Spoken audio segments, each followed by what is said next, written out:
Davos में राज्यों के बीच प्रतिस्पर्धा पर देवेंद्र फडणवीस, पीएम का टीम इंडिया विजन।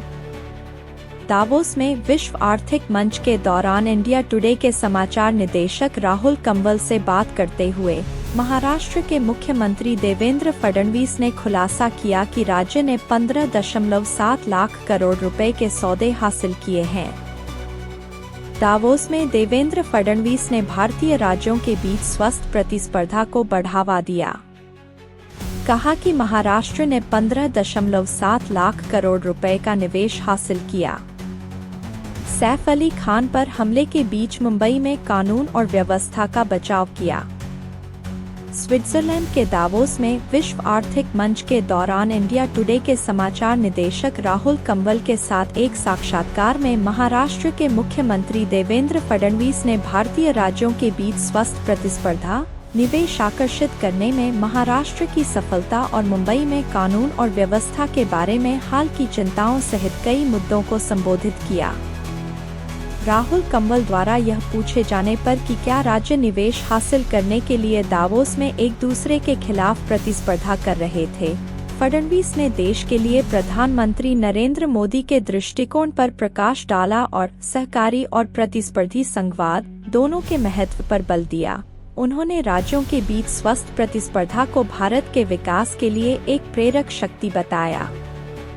प्रधानमंत्री के टीम इंडिया के सपने में सहकारी संघवाद और प्रतिस्पर्धी संघवाद दोनों शामिल हैं। उन्होंने कहा, दावोस में राज्यों के बीच स्वस्थ प्रतिस्पर्धा से देश का विकास होगा। उन्होंने कहा कि भारत को दुनिया की तीसरी सबसे बड़ी अर्थव्यवस्था बनने के अपने लक्ष्य को प्राप्त करने के लिए प्रत्येक राज्य का विकास होना चाहिए। फडणवीस ने कहा, प्रतिस्पर्धा की सबसे अच्छी बात यह है कि यह आपको विकास करने देती है। उन्होंने कहा कि महाराष्ट्र प्रत्यक्ष विदेशी निवेश (FDI) में देश का नेतृत्व करना जारी रखता है।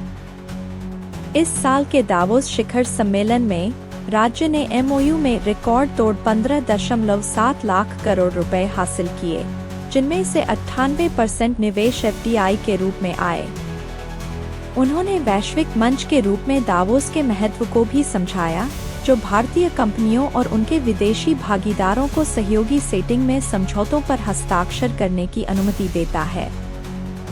MOU को वास्तविक निवेश में बदलने में महाराष्ट्र की सफलता दर के बारे में पूछे जाने पर फडणवीस ने कहा, महाराष्ट्र और अन्य राज्यों के बीच एक अंतर है।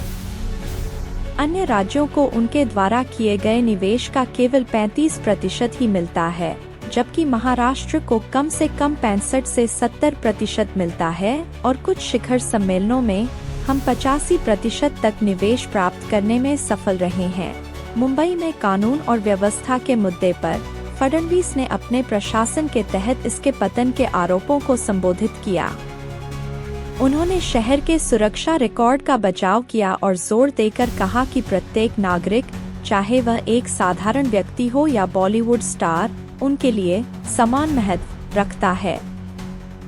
हाल ही में भारत में अवैध रूप से प्रवेश करने वाले एक बांग्लादेशी नागरिक द्वारा अभिनेता सैफ अली खान पर किए गए हमले का जिक्र करते हुए फडणवीस ने आश्वासन दिया कि मामले को गंभीरता से लिया जा रहा है और अधिकारी अवैध आव्रजन पर नकेल कस रहे हैं। आगामी बृहन्मुंबई नगर निगम चुनावों के लिए भाजपा की योजनाओं के बारे में अटकलों का जवाब देते हुए फडणवीस ने पुष्टि की कि महायुति गठबंधन एक साथ चुनाव लड़ेगा।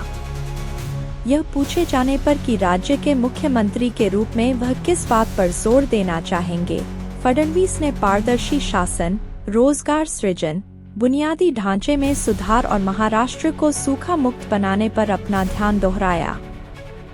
जब उनसे पूछा गया कि क्या उन्हें भाजपा के प्रधानमंत्री पद के संभावित उम्मीदवार के रूप में देखा जा रहा है, तो फडणवीस ने विनम्रतापूर्वक इस धारणा को खारिज कर दिया और कहा कि वह खुद को भाजपा नेताओं की अगली पीढ़ी का हिस्सा मानते हैं और महाराष्ट्र में अपनी जिम्मेदारियों पर ध्यान केंद्रित करना पसंद करते हैं।